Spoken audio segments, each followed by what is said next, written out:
State Minister for Finance in charge of general duties, Henry Musasizi, led a team of ministry technocrats to appear before the Finance Committee of Parliament. They tabled a number of unfunded priorities in the 2023-2024 budget estimates, including 288 billion shillings for the specialized Lubowa Hospital project, 55 billion shillings to buy shares in the struggling local construction company, court awards amounting to 133 billion shillings, among others. While the ministry says funds have not been allocated for these needs, legislators on the Finance Committee are concerned that this is a deliberate move by the ministry officials, who will later return with a supplementary budget to cater for the same as they put pressure on Parliament to pass the request. These ones here, really, why are you putting Parliament at a corner, Honorable Minister? This is a matter that has been taken underground, and I know for sure, Honorable Minister, this will come in a supplementary somewhere immediately after the appropriation.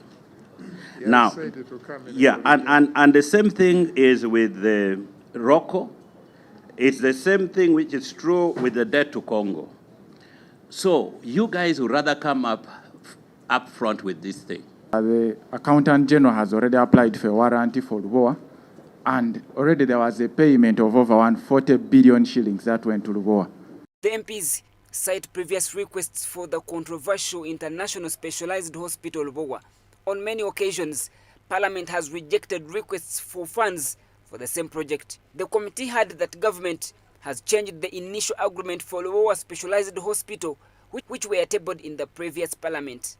According to the latest agreement signed in December 2022, government is to guarantee US million $377.9 to the Italian investor Enrico Pinetti, who is undertaking the Lubowa Hospital project. Part of the key issues that are being talked about in this agreement, you're reducing the scope of the work that Pinetti is supposed to do, Finesse construction.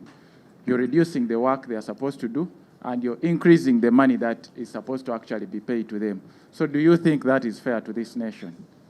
This is an agreement that was signed. I've seen the PS Ramadan Ngobi and Pinetti signed it, and Ministry of Health. So Finance Ministry officials said that the initial agreement had to be amended because the project had failed to kick off.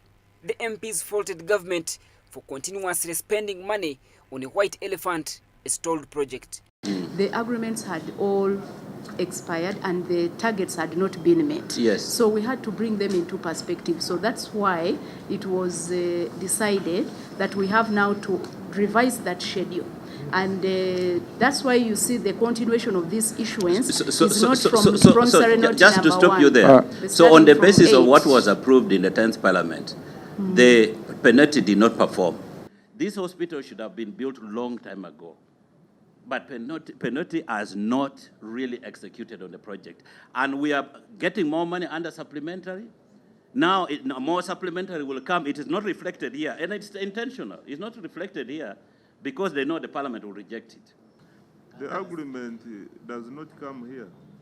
What comes here is the finance. So we approved the heads of terms. Yes. Chair. And that's what was turned into the agreement. Chair. That supported the agreement. Since inception in 2020, the deal to have the Italian investor Pinetti construct a specialized hospital in Lubowa has been controversial. The investor was to own the hospital that would conduct specialized surgeries, which many Ugandans currently seek abroad expensively, and later hand it over to government after recovering the costs incurred. Construction has stalled, and yet government continues to ask for funds to invest in the same project. Early last month, Health Ministry officials asked for over 2 billion shillings to supervise the construction works. Ramson Muhire, Church of Uganda Family TV, News at 8.